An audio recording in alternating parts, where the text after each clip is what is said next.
3장 8절부터 13절까지 남녀 집사의 자결에 합당한 행위와 결과에 대해서 밝혀줍니다. 여기 집사는 여러분 아시는 대로 그동안 많이 말씀드렸죠. 디아코노스입니다. 그러니까 어떤 그 특정한 누군가를 말하는 것이 아니라 교회 일에 함께하는 가정교회를 돌보면서 아까 말씀드린 대로 나그네를 챙기고 또 고아나 과부를 챙기는 일에 함께하는 바로 협력자, 동력자들이라고 보시면 됩니다. 그러니까 진리를 가르치고 또 진리를 안내하는 그 신앙의 선배들, 또 그 함께 동력하는 분들, 남녀 디아코노스들, 거기에 대해서 지금 얘기를 해주고 있습니다. 할아버지 할머니가 진리를 통해서 부모님과 손자 손녀를 가르치고 있다면 거기에 이제 형제들이, 먼저 난 형제들이 바로 디아코노스가 되겠죠. 그들이 함께 동력하는 분들이니까 이와 같이 집사들도 단정하고 일구이연을 하지 아니하고 술에 임박히지 아니하고 더러운 이익을 탐하지 아니하고 깨끗한 양심에 믿음의 비밀을 가진 자라야 할지니라. 깨끗한 양심과 믿음의 비밀은 서로 관계가 있죠. 이때 양심은 도덕적인 양심이 아니라 믿음을 선물로 받아서 그리스도가 통치하는 가정이고 이 가정의 육의 몸과 육과 몸을 모두 지배하는 분이 그리스도라고 하는 바로 그러한 비밀을 간직하고 있는 분들, 그런 자가 바로 집사에 해당하는 분들이다, 이렇게 알려줍니다. 10절에 보면 이에 이 사람들을 먼저 시험하여 보고, 우리가 보통 서리제 두지요. 서리제도를 두는 게 바로 여기 보면 이 사람들을 먼저 시험하여 보고 그 후에 책망할 것이 없으면 집사의 직분, 이게 바로 여러분 동사입니다. 디아코네오. 그러니까 집사로서 섬기고 봉사하는 일을 하게 할 것이요. 그러니까 여러분 교회 문화가, 또 가정교회가 온전한 문화는요, 너 형이니까 이거 해, 이게 될까요, 안 될까요? 이게 안 되는 거예요. 동생이 왜 그래, 형 말 들어야지. 이것도 가정교회 버전은 아니에요. 여기 왔는데 또 힘께나 있고, 과거에 보면 청년들, 대학생들이 오면 우리 그 선배들이 뭔 일이 생기면 가서 뭐 해? 막 반말로 그런 적이 많이 있었죠. 교회 문화는 아니죠. 오히려 하려고 하면 하지 말고 말씀부터 들어라. 그래서 어떤 그 서울의 교회 저도 들었는데, 거기는 이제 신혼부의 교사들이, 책임 부장이 전부 이제 그 노인이라기보다 이제 할머니들 세대라 그래요. 왜 그렇게 하냐면, 그러니까 교회학교 시간에 부모들도 들어가서 공부하게 하려고 그 자녀들을 전부 교회 유아실에서 할머니들이 봐준다 그래요. 그 시간은 엄마들이 들어가서, 엄마 아빠가 들어가서 공부하도록 그렇게 한다고요. 참 바람직한 거죠. 그러니까 만약에 주일날 와서 어떤 일을 하려고 와버리면 오는 사람들이 다 내 일을 하라고 하는 일꾼으로 보이죠. 하지만 오늘이라도 진리의 말씀을 전하는 일에 진짜 요런 그 후배들이 잘 안내를 받을 수 있도록 해준다고 하면 바로 거기에 해당하는 일을 찾게 되겠죠. 교회 문화는 이런 면에서 가정교회에서부터 질적으로 다른 문화 속에서 자라간다고 할 수가 있겠죠. 그러니까 이게 어떤 다른 교육기관을 만들어서 청교도들처럼 위탁시켜 놓고 거기서 다 해라, 이것도 꼭 다 바른 방향은 아니에요. 여러분, 우리 요 뒤에 가면 여기 기독교 학교가 있거든요. 독수리 학교라고. 이제 어떤 특정한 교회가 하고 있고 초교파적인데요. 근데 거기 여러분 학생 교육의 가장 중요한 첫 번째 요건이 있습니다. 일주일에 한 번은 아닐 거예요. 정기적으로 1년에 한 달에 아마 2번은 넘을 겁니다. 아버지들이 교육을 받지 않으면 학생이 들어올 수가 없습니다. 내용과 상관없이 다른 어떤 데서도 많이 따라하고 있는데, 바로 그 말은 가정과 학생 교육이라고 하는 것이 떨어질 수 없다는 취지에서 그렇게 하고 있죠.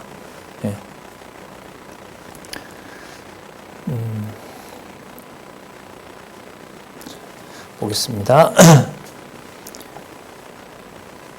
더러운 일을 탐하지 아니하고 깨끗한 양심에 믿음의 비밀을 가진 자라야 할지니 이에 이 사람들을 먼저 시험하여 보고 그 후에 책망할 것이 없으면 집사의 직분을 하게 할 것이요. 자, 11절 여자 집사도 해당합니다.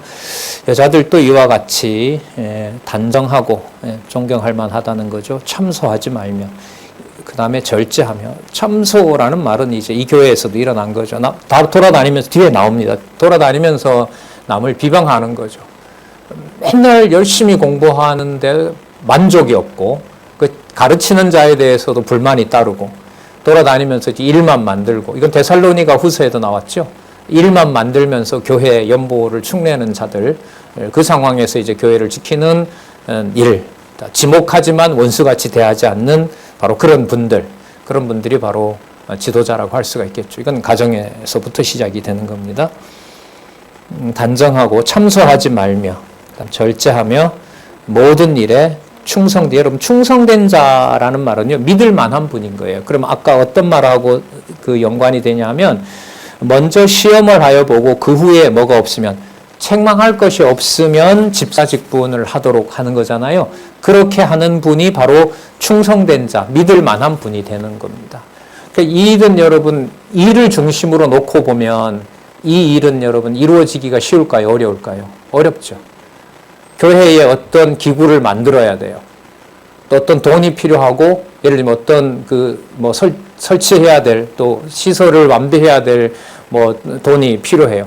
거기에 이제 맞추어서 그걸 한 사람에게 만약 직분 준다 이러면 이게 매관매직이 되는 겁니다. 그러나 그 일이 더디더라도 그리스도의 통치를 배우도록 진리의 말씀으로 안내하는 일이 앞선다면 그 일을 가지고 다른 사람의 그 인격을 망가뜨리는 그런 일을 함부로 하지 않겠죠. 12절 집사들은 한 아내의 남편이 되면 가정교회의 원리와 똑같은 거죠. 집사들은 아까 감독들도 마찬가지고요. 한 아내의 남편이 되어 자녀와 자기 집을 잘 다스릴 자들이라. 그러니까 잘 다스린다는 것 하고요, 율법에 선생된다는 것은 전혀 다른 문제라는 거 다시 한번 강조를 드립니다. 이때 잘 다스리는 것은 그리스도의 통치를 정확하게 안내하는 겁니다. 이 가정교회의 통치자는 주 예수 그리스도다. 그리고 그 진리의 말씀을 사도들을 통해서 보내왔고, 그 진리의 말씀을 우리가 듣지 않으면은 양육을 받을 수가 없다. 거기에 인내하고 절제하고 자제하고 기다리고 그런 자세로 가정교회가 다져지는 겁니다. 우리 이런 삶을 살아본 적이 있나요? 없죠? 거의 없습니다. 거의 없습니다. 그동안 많은 시간들이 일단 제도권 체제를 따라왔기 때문에 할 수가 없었어요. 오순절 같은 경우에는 새벽재단 쌓으라고, 물론 장로교도 마찬가지였죠. 새벽재단 쌓으라고 해서 그 신성한 부부가 쉬는 공간에 잠자리부터 파괴해버리는, 글쎄요, 만행이라고 하면 너무한 건가요? 그게 무슨 신앙생활의 출발인 것처럼 그렇게 호도한 역사도 있었기 때문에 다행스럽습니다. 대안이 있고, 이렇게 조금만 읽어봐도 선명한 진리의 안내가 있고, 이게 이제 여러분들과 제 세대의, 제 세대, 저희와 같은 세대가 할아버지가 되고 할머니가 되고, 그리고 그걸 교육받은 아이들이 더디다 하더라도 이런 교회 문화가 성경적이구나라는 것을 자기들이 우리 나이가 됐을 때 그게 맞았어요라고 누군가가 한마디만, 한 명이라도 해줬으면, 아, 이게 가능하구나. 성경에 약속되어 있으니까 성경은 거짓은 아니겠죠. 하지만 우리가 있는 동안에 이 말을 우리가 듣는다면, 아, 여기서도 하나님이 이 성경의 실체를 보여주셨구나라고 기뻐할 수가 있으니까요. 자녀와 자기 집을 잘 다스리는 자라야 할지니, 13절 볼게요. 자, 집사의 직분을 잘 하는 자는, 희생하고 봉사하고 아까 말씀드린 그 일을 잘 하는 자는 당연하죠. 아름다운 지위가 나옵니다. 아름다운 지위는 그 다음에 답이 나와요. 누구 안에 있는 믿음? 그리스도 예수 안에 있는 믿음에 큰 담력을 얻느니라. 다른 가족처럼 돈이 많은 것도 아니고, 다른 곳처럼 예를 들면 어머니 아버지가 다 살아계신 곳도 아니고, 자기는 이제 고아로 태어나서 혹은 과부로 살면서 아니면 남자 혼자 살면서 진리를 위해서 수고하고 하는 그 모든 일에서 바로 그리스도가 통치한다는 사실을 확증하게 되고 그게 집사라는 아름다운 직위에 대한 감격과 감사로 돌아오게 되겠죠. 그럼 그 일이 그 사람 혼자 견디는 것하고요. 근데 이게 말이 안 되는 게 자신이 교회를 위해서 봉사하는 삶을 살았으면 그 봉사를 받는 누군가가 있었다는 거잖아요. 그죠? 그러니까 그 삶 혼자 살아온 게 아닌 거예요. 가족 관계에서는 자식이 혹은 부모가 먼저 죽었을 수도 있지만은 그 자신의 삶이 누군가를 통해서 자기가 가진 어떤 재물과 여력과 에너지를 누군가가 진리 안에서 받았다면 무엇을 해오는 과정이었을까요? 혈육을 초월한 교회를 양육하고 봉사하는 과정이었다는 겁니다. 그것과 실제로 있는 가정은 안정된 거고 그렇게 해온 내 삶은 불안정한 거고 이거는 아름다운 지위가 뭔지를 모르고 있는 거죠. 자, 이게 지금은 이제 혈육을 초월했을 뿐만 아니라 어디에 있든 어떤 공간에 있든 간에 인터넷으로 우리가 이제 이 가상 공간에서 얼마든지 소통할 수 있는 세계에 살고 있다는 것도 더더욱 다행스러운 일이고요. 아름다운 지위와 예수 그리스도 안에 있는 믿음에 큰 담력을 얻는다. 담력 얻는다는 거 확신을 얻게 된다 이 말입니다. 자, 8942 한번 가보겠습니다. 8942. 그 헬라어 제일 마지막에 보면 바드모스라고 나오죠. 그 다음 문장 읽어볼게요. 따라서 아름다운 지위는 권력에 의한 세속적으로 멋진 지위가 아니라 하나님의 능력에 의한, 그러니까 주 예수 그리스도가 통치자라는 사실, 그 진리에 의한 영적으로 아름답고 고상한 지위를 말하는데 이를 집사로서의 직무를 잘 수행한 결과로 얻게 된다는 것이다. 멀리 될 수 없는 거죠. 그 삶을 살아가는 것이 집사로서의 직무, 디아코니아의 그 은사를 잘 실현하는 거라고 할 수가 있겠죠. 밑에 담력도 나오죠. 솔직함, 확신, 그 다음에 그 자기 자신을 밝은 모습으로 여러분 드러내는 것을 팔레시아라고 합니다. 이 솔직함이 다른 걸 다 꺼내는 거잖아요. 내가 하고 싶은 말 다 하는 이런 게 아니고요. 이건 바로 뭐냐면 어떤 일 앞에서 그리스도가 통치하신다는 것을 밝게 증거하는 모습. 이게 바로 집사입니다. 그러면 여러분 누가 딱 떠오르나요? 어떤 상황에서라도 그리스도가 통치하는 것이 평안이고 그것이 진리다라는 것을 보여주면서 순교한 집사가 있죠. 디아코니아가 있죠. 누구죠? 스데반. 딱 일치하는 거예요. 이 내용. 교회 설립 단계에 있었던 모습하고, 예. 자. 전혀 다른 문화죠. 우리가 알고 있는 뭐 장로다, 권사다, 집사다 하고는 이게 아직 우리도 그런 습성이 좀 많이 남아 있는데 이거는 제도를 바꾼다고 되는 문제는 아니에요. 진리의 공급을 받으면서 우리 뭐 서둘러서 될 문제도 아니고요. 거기에 뭐 양은 중요하지 않다고 봐요. 한두 가정이라도 두세 사람이 함께하는 곳에 그리스도가 함께 하신다고 했으니까 그런 모델들이 어디에서 자라고 있을 수도 있고요. 그리스도가 분명히 통치하는 그곳은 바로 이렇게 시작하는 가정교회의 조직이라는 거 여기서 말씀을 드립니다. 자, 그렇다면 이제 3장 14절에서부터 6장으로 가면 조직과 행정 다음에 실제로 이제 그 행정을 해나가는 원칙들을 알려줍니다. 자, 먼저 뭐냐면 지도자 지침을 알려줍니다. 지도자 지침은 여러분 아까 이미 다 나왔었어요. 아까 감독도 나왔고 여집사도 나왔고 남자 집사도 나왔고 그리고 그들이 잘 다스린다라고 하는 것은 아까 가르치는 일에 전념하고 가르치는 일에 무엇보다도 중요하게 가르침의 그 사역을 중요하게 여긴다는 말은 누구의 말씀을 따라서 살아가는 거죠?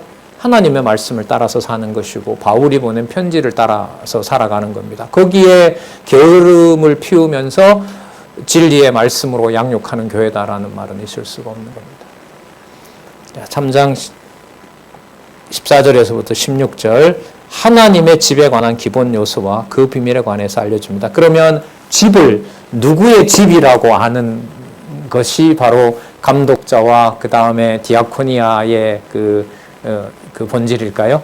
누구의 집임을 내 집이 아니라 누구의 집?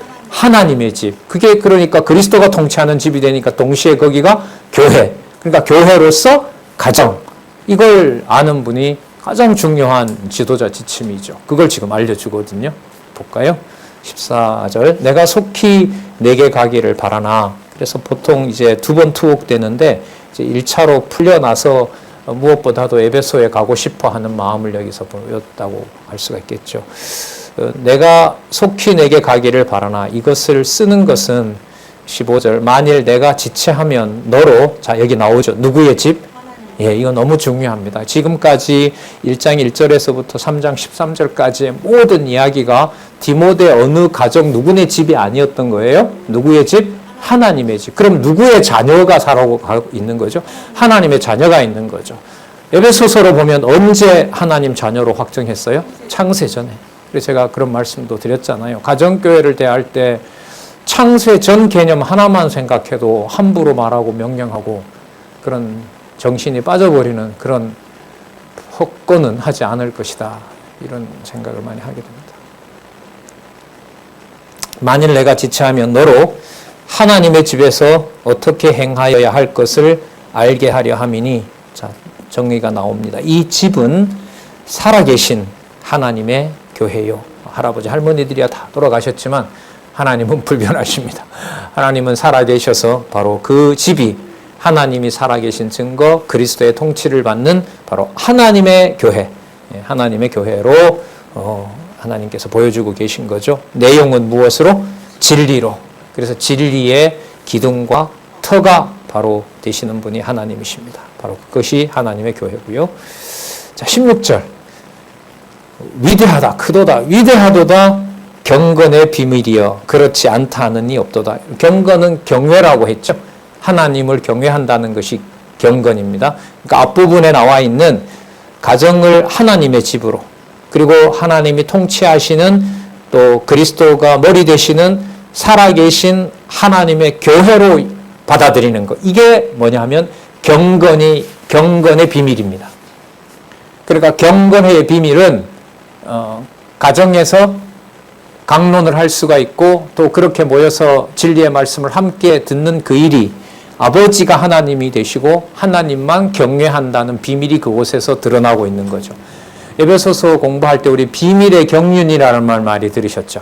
창세전에 이미 확정해 놓으신 비밀의 경륜이 드러났다. 그 비밀은 하나님 자녀로 이방인도 에베소 사람들도 하나님 자녀가 되었고 에베소 교인이 된 그것이 창세전에 하나님이 정해 놓았고 그게 그대로 지금 경륜이다. 하나님이 그대로 운영하는 방식이라는 겁니다. 초라해 보이고 비진리가 이긴 것처럼 보이더라도 바로 경륜, 하나님이 집 관리하는 방식이다. 자, 그렇게 보시면 됩니다. 그때 요 말이 나왔죠. 경건의 비밀, 그렇지 않다 하는 이 없도다. 자, 그는, 여러분, 그는이라는 말은 앞부분에 하나님이 나왔으니까 일단 하나님으로 받겠습니다.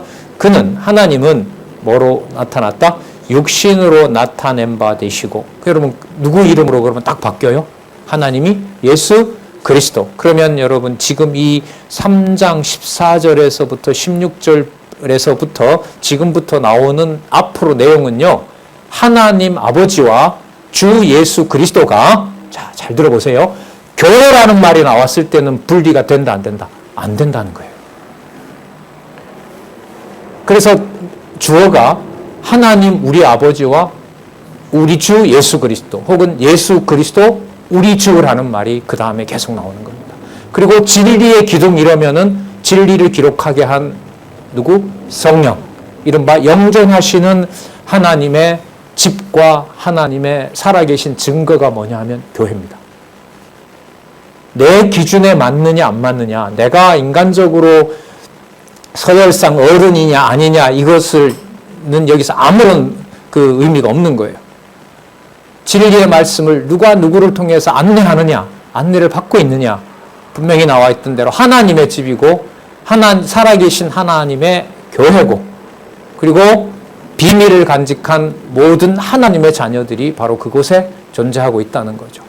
그리고 거기에 어떤 외부적 환란이 오건 내부의 시험이 오건 간에 하나님께서 그곳에서 육의 몸을 입고 이 땅에 오셔서 죽으셨지만 부활하셨던 그리스도의 통치가 일어나는 곳이 어디다? 가정교회다. 그래서 제가 이번에 이렇게 발표 23일 우리 그 학술대회 하잖아요. 또 하면서 읽었던 내용 가운데 답이라고 해도 되겠죠. 1000년 동안 가정교회를 짓밟아왔던 중세교회의 그 내용이 핍박받았던 그 사람들 입장에서는 인간적으로 보면 참 힘든 일이지요. 너무 고된 일이고 로마 시대 때는 우리 선배들 갔다 오셨지만 지하 10층 이하로 내려가는 카타콤 동굴교회에서 다 곱추가 되는, 거기서 뭐 평생 사니까요. 곱추가 되고 포로로 끌려서 밖에 나왔을 땐 태양 보면서 다 맹인이 되면서 전부 처형당하고 사자밥이 되고, 그 단위들이 결국은 뭐냐 하면 거대한 어떤 집단 이런 게 아니었어요. 다 가정들이었죠. 부모의 품에서, 할아버지 할머니의 품에서 그렇게 순교를 당했던 역사. 그리고 종교개혁과 함께 뭔가 해방의 메시지가 전해졌지만 다시 개혁파 교회들은 가정에서 진리를 중심으로 모이고, 아직 잘 몰랐으니까요. 집에서 세례를 하고 이런 자들을 또 이단으로 몰아서 화형시키고, 또 알게 모르게 지금 우리 한국교회에서도 가정교회를 이런 단위로 하는 교회들에 대해서 제도권 교회에서는 이단적 성격이 강하다라고 얘기를 하잖아요. 여러분 형제단들이나 이런 데 보면 거의 가정교회, 거기도 아니에요. 거기도 들어보니까 이 가정교회들이 연보해서 모아놓은 돈을 경기도 어디에다가 땅을 100억대 재산을 모았대요. 그래서 이른바 거기도 또 분열이 일어나고 이렇게 되더라고요. 어쨌든 제도권에서 교회로 보면 세상적으로 번성한 교회는요, 어디를 희생시킨 것 뒤에 섰을까요? 네, 가정교회를 희생한 다음에 섰습니다. 한국교회 그렇죠. 분명히 맞죠.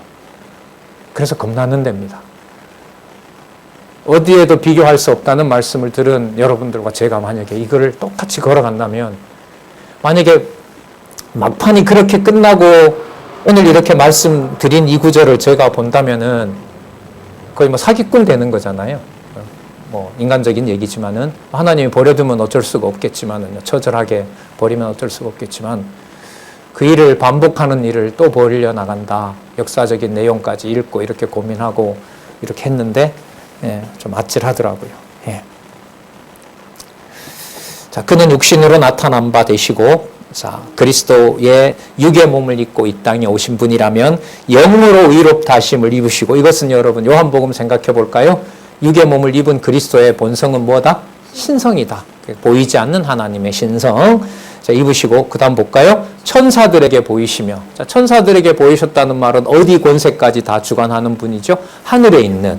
그리고 공중 권세 잡은 자들, 그죠? 악의 영들까지 다 주관하시는 분. 자, 여러분, 여기에서 아까 하나님과 예수 그리스도는 분리가 돼요, 안 돼요? 안 되죠. 아까 대명사는 하나님으로 받았고, 하지만 하신 사역으로 보면 누구 사역이고? 예수 그리스도 사역이고. 그러니까 여러분, 여기에서 주라는 개념이 들어가면 주 예수 그리스도라고 했을 때 주라는 개념을 예수 그리스도에게도 붙입니다. 왜요? 세상을 통치하고 만물을 통치하는 분이니까. 하지만 그 주는 본 이름은 언약대로 이루시는 여호와이신 거예요.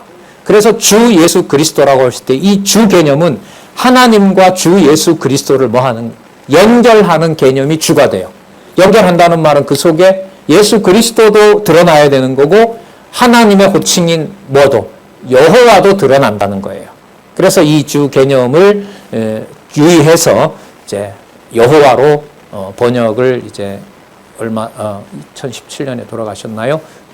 고 허성갑 목사님이 이 저자의 권고를 받아서 여호와로 본인이 번역을 해놓고 이제 하늘나라 가셨고요. 그리고 이제 예루살렘에서는 바로 여호와 읽기가 시작됐고요. 그걸 여호와 계시라고 하는데, 신약에서는 여호와가 한마디도 안 나왔는데 그걸 꼭 복원해야 된다고 주장했던, 여러분 보고 계신 이 성경 강론집의 저자의 주장이 이제 확증되는 바로 그런 시대에 우리가 있습니다. 자, 분리되지 않는다는 거, 그 말씀과 함께 드렸고요. 천사들에게 보이시고, 그 다음 볼게요. 약속대로 만국에서 전파되시고, 이른바 지상사역. 천사들에게 보이고 공중 권세에게 각종 지혜를 보이신 것이 여러분 이제 천상에서 하늘에 있는 권세들에게 보이는 것이라면 만국에 전파되는 것은 이른바 지상에서 있는 사역. 이 모두를 분리하는 것이 아니라 뭐 한다? 통일시킨다. 그거 우리 에베소서에서 살펴봤고요. 전파되시고 세상에서 믿음 바 되시고, 그러니까 유대인뿐만 아니라 이방인들도. 자, 그 다음에 영광 가운데서 이분의 본성이 하나님이시니까 영광 가운데서 뭐 하셨다? 올리우셨다. 그럼 올리우셨다는 이분은 창조주와 같은 분이니까 이럴 때 이분이 그리스도는 맞지만 이분은 동시에 뭐가 되는 거죠? 하나님이 되는 거죠. 그리고 언약하신 대로 이루시는 여호와의 사역이 그리스도를 통하여 완성되는 거고요. 그래서 이른바 삼위 하나님의 존재와 능력의 계시가 여러분 어디에 있다고요? 교회에 있다고요. 교회에 있다. 그래서 하나님 아버지와 우리 주 예수 그리스도의 은혜와 평강이 너희 무리에게 있을지어다. 이 말로 시작하고 이 말로 끝낼 수밖에 없죠. 네. 그게 여러분 디모데전후서 구조이기도 하고요. 다른 부분에 나타난 서신서의 구조이기도 합니다. 영광 가운데 올리셨습니다. 그래서 하나님의 집이시고 살아계신 하나님의 교회고 진리의 기둥과 터가 된다. 여러분 말씀 하나 받고 할머니, 엄마, 아빠 하나님 살아계신 게 맞네 라는 그 한마디가 어디와 어디를 통일시키는 명제라고요? 땅에 있지만 어디에 속한? 하늘에 속한 하나님의 집, 하나님의 영원한 통치를 통일시키는 말이 그 자녀의 고백이라고 생각하면 그 고백을 할 수 있도록 안내하는 일에 이방 나그네도 잘 챙겨서 편안하게 하룻밤 잘 묵게 하고 따뜻한 음식을 제공하고 그 다음 길을 갈 수 있도록 충분히 보충해 주는데 그걸 늘상 옆에 있는 부모와 형제와 그 다음에 자녀에 대해서 진리를 무너뜨리는 말과 언행들을 일삼았던 게 우리들의 과거라고 봅니다. 그래서 교회 개혁론의 출발은 진리의 말씀과 더불어 가정교회에서 다시 하나님께서 일으켜주기를 더더욱 간절히 소원을 하게 됩니다. 자, 어떤 상황에서 그렇게 하느냐. 4장 1절에서부터 보면은요, 그 돌보는 가정교회의 하나님의 교회의 통치가 세상에 있는 세력들이 만만하지가 않아요. 아까 우리 1장에서부터 시작한 율법에 선생되는 자들은 수두룩하고요. 왜? 다 자기가 주인 되려고 하니까. 바울이 보낸 편지도 거짓말해서 내가 가서 이런 말을 하라고 했다고 속이는 자가 있고. 자, 규모로 보면 교회에 쌓아놓은 재산은 많고, 거기에 가정교회들의 관심보다가는 모아놓은 재산에 관심이 더 가고 있고, 여기에서 오직 온갖 손해를 보면서 진리의 말씀, 바울이 보낸 진리의 말씀만 얘가 알면 된다? 그 마음을 도전해 가기가 쉽겠어요? 어렵겠어요? 너무너무 어려운 거죠. 그래서 볼게요. 4장 1절에서부터 5절. 미혹의 영과 귀신의 가르침에 대해 경계할 것을 당부합니다. 미혹의 영, 전서의 첫 부분에 말씀했던 바로 율법에 선생되는 거라고 할 수 있겠죠. 멀리 있는 게 아닌 거예요. 그러나 성령이 밝히 말씀하시기를, 성령께서 가르쳐 주신 것이 내 말이 아니라는 거예요. 바울 자신의 말이 아니라는 거예요.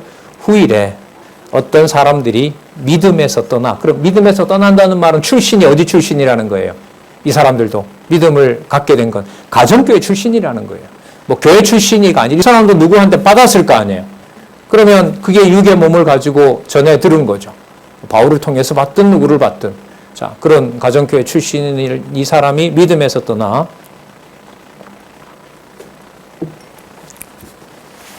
자, 뭐 하게 하는 영과 미혹해 하는 영과, 그 믿음에서 떠났으니까 그리스도의 통치를 배반하는 자, 저 그리스도가 되는 거죠.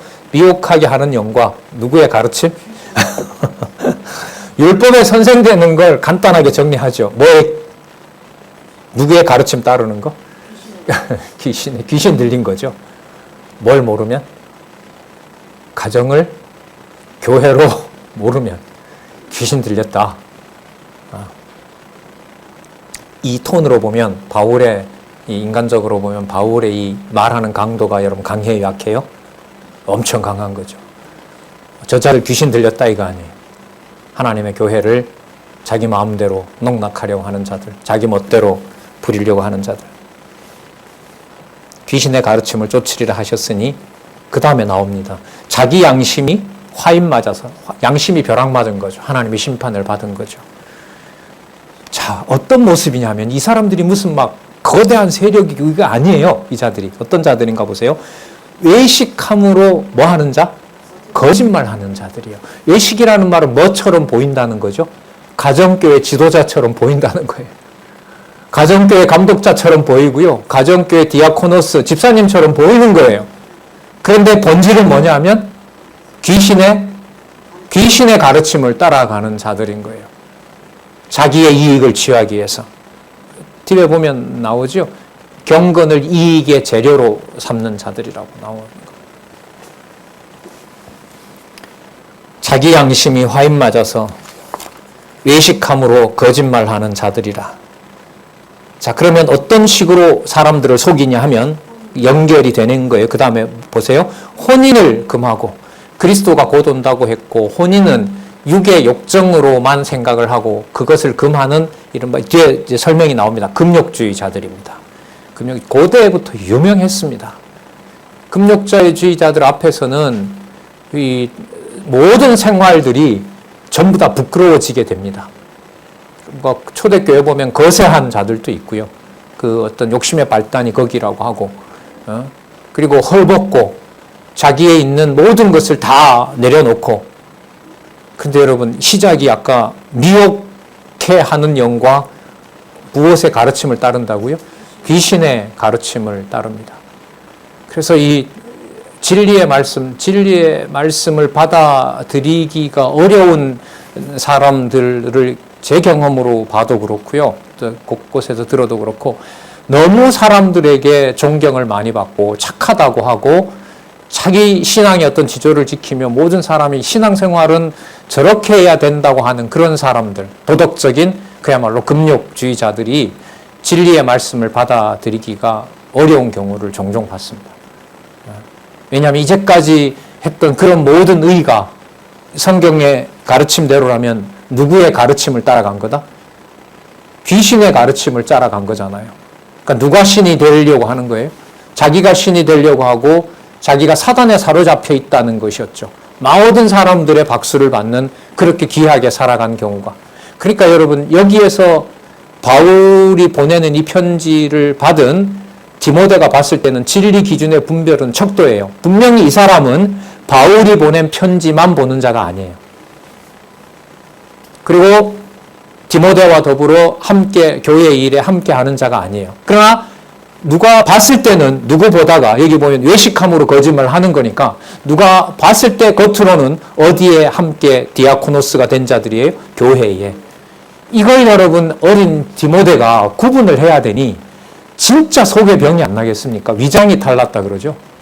보면 다 자기도 창과부를 하고 그러고 다 나도 진리 위해서 했다 그러고. 그러니까 아마 바울의 마지막 강론을 하고 떠난 이후에 3년 동안 가르치고 떠나고 했으니까 이런 내용으로 봤을 때 자꾸 이 돈 얘기가 나오는 거 보면 이 에베소 교회가 경제적으로 굉장히 넉넉했던 것만은 사실이에요. 그러니까 아까 그 참과부도 도와주는 일도 할 수가 있었고 구제하는 일도 있었기 때문에 규모가 꽤 큰 교회였으며 충분히 짐작하고 있습니다. 여기에 이제 이익을 취하려는 자들이 덤벼드는 거죠. 예. 혼인을 금하고 그 다음 볼까요? 식물을 폐하라 할 터이니 이거는 먹지 마라 육식도 먹지 마라 이런 금욕주의자들이 많이 있었습니다. 그 사도행전 17장에 보면 아테네에 가서 바울이 강론할 때 거기에 에비구레오와 스테고라고 나오죠. 그 사람들의 삶이 기본적으로 금욕주의입니다.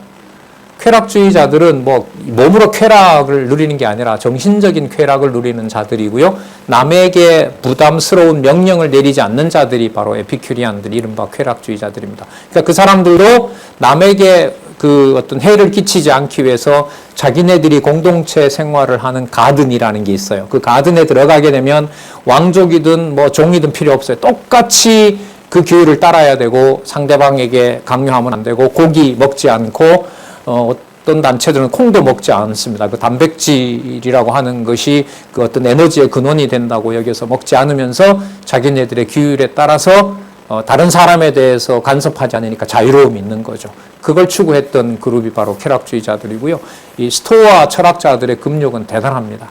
그러니까 로마 군대의 정신교육을 뭘로 시키냐면 스토아 철학으로 시킵니다. 그건 자기에게 다가온 운명을 다른 사람을 원망하지 말고 자기가 운명으로 받아들이는 거예요. 그러니까 긍정적으로 운명론을 주장하는 자들이죠. 그러니까 이런 자들의 이 외적인 규모 앞에서 복음을 전하고 초라하게 보이고 하는 이 교회를 비교한다는 것은 세상으로 봤을 때는 얼마든지 이 세상의 이 철학이나 사상들이 유혹거리가 되는 겁니다. 자, 그래서 여기에 금욕주의자들에 의해서 영지주의자들이죠. 육의 몸은 악하고 진리는 선한 것이고 하늘에 있는 이데아에 속한 세계에 있는 것이다. 그래서 육의 몸을 억제해야 바로 우리가 구원을 받을 수 있다. 그러니까 세상에 속한 재물을 모아놓은 것도 저거 뭐 해야 된다? 거룩한 것이 아니다. 그러니까 그거 그렇게 말하고 어디에 이익을 탐해요? 그 이익에 탐하는 자들이 바로 이 자들이라고 할 수가 있겠죠.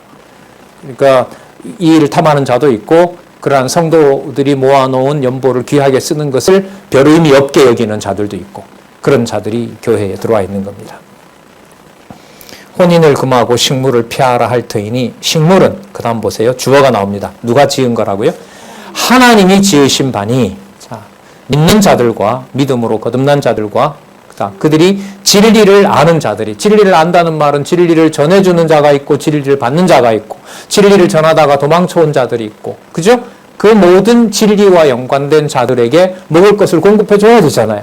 그래서 연보했는데 자, 그래서 하나님이 그렇게 준비해 둔 거기 때문에 진리를 아는 자들이 감사함으로 받을 것이니라. 자, 또 근거를 제시합니다. 4절 하나님이 지으신 모든 것이 뭐하매 선함에. 여러분 이 배경은 이제까지 얘기했던 가정교회를 반드시 넣어야 될까요? 아니면 요 경우만 봐야 될까요? 다 넣어야 돼요. 하나님이 지으신 모든 것이 왜냐하면 아까 3장에 이게 나왔잖아요. 하나님의 집, 하나님의 교회라고 나왔죠. 그리고 진리의 기둥과 터라고 나왔잖아요. 그럼 이 세상 모든 것들이 하나님의 집, 하나님의 교회를 하나님께서 보호하기 위해서 둔 거 아니에요. 그렇다면 세상에 준 물질이라는 것이 얼마나 중요해요. 그걸 가지고 자녀가 태어나고 자녀가 양육을 받고 진리를 전하고 자, 고난받는 자를 또한 이렇게 도와주기도 하고 하는 건데. 자, 그걸 주장하는 자들의 삿된 욕심이 있다는 사실을 알려주는 겁니다. 하나님의 지으신 모든 것이 선함에 감사함으로 받으면 버릴 것이 없나니. 자, 5절 보시기 바랍니다. 하나님의 말씀과 기도로 거룩하여 짐이니라. 아까 집 누구의 집이라고 했죠? 하나님의 집. 자, 그리고 그리스도가 통치하시고 그리스도가 모든 것을 하나님이 받을 만한 화목제물로 받았던 누구의 교회? 하나님의 교회. 그 하나님의 교회는 뭐와 뭐가 기둥과 터가 된다? 진리가. 그럼 여기에 하나님의 집, 하나님의 교회, 하나님의 교회가 진리로 양육되는 거니까 여기 나오는 하나님의 말씀. 이게 다 어떻게 돼요? 분리가 되질 않죠. 하나님의 집이므로 하나님의 교회이고 누구의 말씀이 있는 곳? 하나님의 말씀이 있는 곳. 창조주가 지어놓은 모든 것들이 그 사람 규모대로 그렇게 해준 거. 자, 그 다음에 여러분 기도는 뭘까요? 누구의 집이니까 누구의 교회로 보호해 달라는 거예요? 하나님의 집이니까 하나님의 교회로 보존해 주세요. 그러면 뭐가 살아서 숨쉬어야 되겠어요? 진리가 살아서 숨쉬어야 될 거 아니에요. 그럼 진리의 말씀으로 살아 숨쉬기 위해서 모아놓은 재산이 잘 보존되기를 기도해야 될까요? 막 써야 될까요? 보존하고 잘 관리해야 될 거 아니에요. 나그네가 오고 그 선배 과부가 있고 하니까. 그러면 말씀으로 하나님의 교회를 위해 희생하고 봉사하는 것과 그렇게 되기를 바라는 마음으로 주어진 양식을 잘 보존하고 잘 관리하는 것이 하나님의 교회를 섬기는 것하고 바로 직결되는 거죠.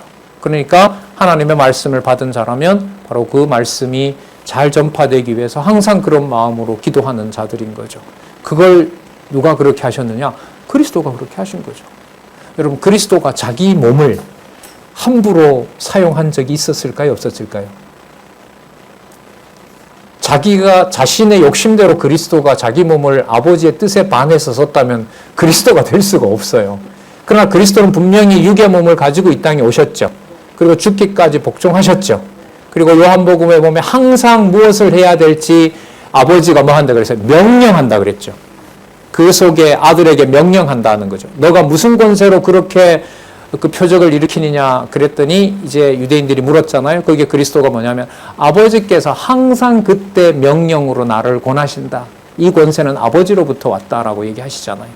그러면 하나님의 말씀, 바로 그리스도의 통치, 그리고 하나님의 교회, 하나님의 집, 바로 거기에 주신 물질이 내가 욕심으로 쓰고 타락의 방향으로 가지 않도록 하나님이 잡아주시고 그것을 하나님의 집 관리하는데 오이코스를 집을 잘 다스리는데 그걸 경륜이라 그러거든요.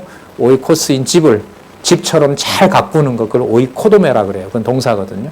오이코스를 오이코도메 하는데 하나님의 집을 하나님의 교회로 봉사하고 가꾸는 일에, 그러면 진리를 보존하는 일에 그렇게 쓰기를 바라는 마음으로 하나님이 주신 그 재물들을, 물질들을 잘 사용하기를 바란다. 이게 지금 디모데 에베소 교인들에게 알려주고 있는 겁니다.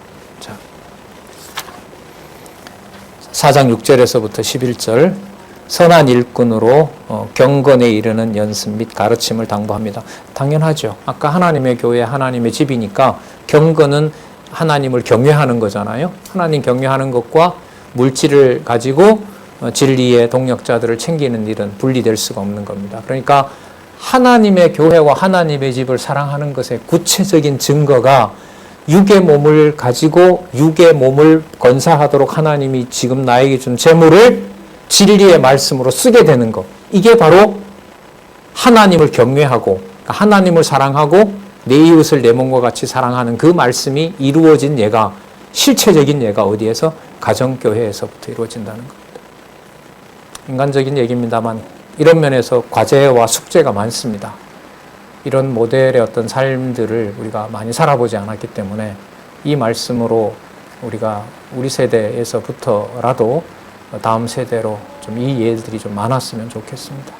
그래서 헷갈리지 않도록 다음에 태어나는 세대들도 저걸 딱 보면 그러니까 여기에 관심이 없으면 친구의 가정에 어떤 그 진리의 모임이 있고 어떻게 운영되는지 아예 관심이 없는 거죠. 그런 면에서 보면 학생들이 모여서 우리 자녀들이 모여서 단체로 사경회를 하고 모이는 일은 매우 중요합니다. 왜? 그때 엄마 아빠 얘기도 나오고 가정 얘기를 솔직하게 얘기하면서 진리 안에서 어떤 일이 벌어지는지 자신들끼리 얘기하거든요. 제가 제 비슷한 연배들과 만나서 제가 어떻게 신앙생활 했는지를 그분들하고 얘기하듯이. 네. 자, 6절 내가 이것으로 이게 나오죠. 내가 이것으로 지금 앞에 나온 이 말씀을 가지고 형제를 깨우치면, 뭐 가정 개념이잖아요. 형제를 깨우치면, 그 다음 보시기 바랍니다. 그리스도 예수의 선한, 계속 나오죠. 선한 일꾼, 디아코노스입니다. 일꾼이 되어 믿음의 말씀과 바로 연결됩니다. 믿음의 말씀과 내가 쫓는 어떤 교훈? 선한 교훈으로 뭘 받는다? 양육을 받으리라. 예. 그러면 디모데가 해야 될 일은 어떻게 보면 딱 하나밖에 없어요. 그 진리를 전하는 일로 모든 것을 다 집중하는 겁니다. 저분이 저렇게 하는구나. 저 집사들이 저런 행동을 하는 거구나. 왜냐하면 저게 하나님의 집이기 때문에 그렇구나. 이게 하나님의 교회구나. 진리의 기둥과 터가 분명히 맞구나. 그 일에 이제 올인하는 삶을 살라고 공고를 하고 있습니다. 자, 그렇게 되면 7절 보시기 바랍니다. 망령되고 허탄한 신화를 버리게 되죠. 이건 앞부분에도 나왔었죠. 율법에 선생되는 거, 자기가 알고 있는 지식으로 바울이 전한 복음을 희석시키고 그것만 봐서는 안 된다 그러는 것이고, 또 신화 얘기를 신은 우리에게도 있다고 해서 그리스 신화 얘기하는 것을 차단하고 바울이 보낸 편지만 권하는 거. 자, 망령되고 허탄한 신화를 버리고 오직 경건에 이르기를 연습하라. 이때 경건은 하나님 경외하는데 이르기를 연습하라. 그래도 재밌게 뭔가 신화도 얘기하고 해서 그렇게 하고면 안 되겠습니까? 그러다 이제 유혹을 당하는 거죠. 자, 이때 경건은 하나님 경외하는 겁니다. 하나님의 집, 하나님의 교회, 진리의 기둥과 터가 바로 교회이기 때문에 바로 하나님의 경외는 바로 그곳에 있습니다. 오직 경건에 이르기를 연습하라. 훈련하는 과정이 연단 과정이겠습니다. 8절 볼까요? 육체의 연습은 아까 그 금욕주의자들처럼 육체의 연습은 약간의 유익은 있으나 그 다음 보세요. 경건은 하나님 앞에서 하는 신앙생활은 디아코니아는 하나님 앞에서 하는 희생과 봉사는 범사에 뭐하다? 유익하다. 범사에 유익하다는 말은 범사에 하나님의 교회를 세워나간다는 거죠. 그 다음에 금생과 내생의 약속이 있느니라. 지금뿐만 아니라 내생의 약속이라는 말은요.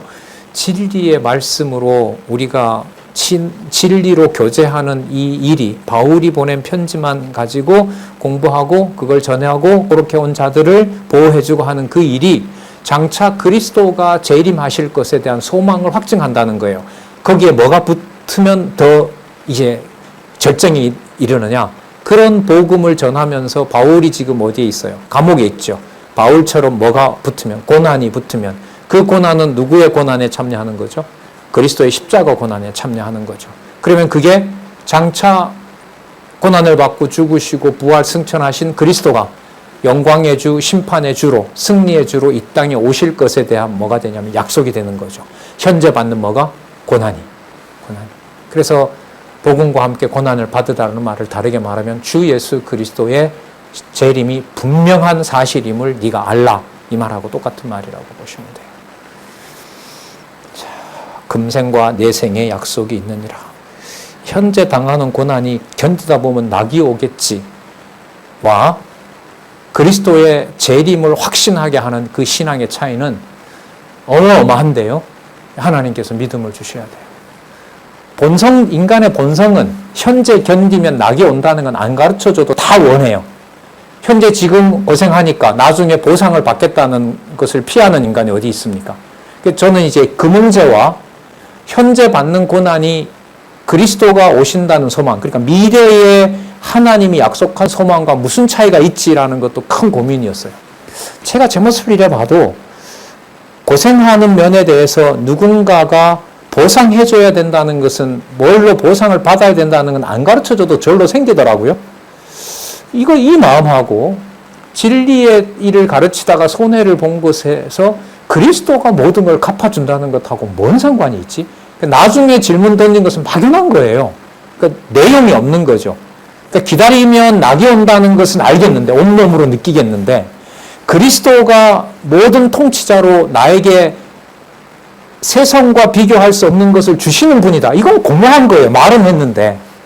예. 문제라면 뭐가 문제였을까요? 그 영광의 소망의 내용이 뭔지를 모르니까. 아까 교회는 뭐의 기둥이라 그랬죠? 진리의 기둥 같으니까. 뭐가 부족하니까? 진리에 대한 깨달음이 부족하니까. 그러니까 육의 소욕이 그리스도의 소망을 다 지배하고 있으니까 그리스도가 주는 그 영광을 내가 모르는 거죠. 모르게 하신 거죠. 그러니까 우리가 이렇게 수십 년간 하나님께서 공부하게 하시고 그 내용이 무엇인가를 진리의 말씀을 통해서 아주 세밀하게 경계를 하는 겁니다. 제가 이런 질문을 던졌을 때 이 물음에 대한 답은 성경에서 주지 않으면은 그냥 종교 심리로 살아가는 거죠. 그러면 이런 문제를 가지고 그 다음 내용들을 보게 되면 결국은 현실로 돌아와서 여러분들과 제가 진리의 말씀으로 단 몇 분 나누는 그 대화 속에 또 교회의 고난을 함께 받자고 함께 수고하자고 하는 디아코니아의 그 희생과 봉사의 마음이 일치되는 거기에 종교적인 보상 심리를 뭐 하게 된다? 극복하는 일이 벌어진다는 거예요. 세상에 의가 좋은 친구하고 같이 뭔가 일을 의기투합해서 하는 것도 그 친구가 얼마나 믿을만 해요. 조폭 영화만 보더라도 둘이 같이 조직을 위해서 목숨을 걸고 온몸에 칼집을 맞으면서도 자기 조직을 보존하는 데서 우정이 생기는 건데 교회에서 사심 없이 했던 희생과 봉사가 아무 열매 없이 사라져버린다? 저는 이게 용납이 안 되는 거였어요. 그러니까 오히려 믿을 만한 친구는 명절이나 이럴 때 지금은 좀 아니지만 과거에 보면 믿음의 지체들이 아니라 어렸을 때부터 내 마음을 잘 알아주고 한 세상 친구들이 나와 더 잘 통하는 거예요. 그 명절 때 가서 무슨 가정교 이런 건 없고요. 내가 사회생활하고 좀 힘드니까 내 모든 경우를 똑같이 도시에 나가서 경험했던 그 친구들이 하룻밤 술 한잔 하면서 뭐예요? 내 마음을 다 받아주고 다음 명절 때까지 걔네들을 기다리면서 살아온 삶이 있더라니까요.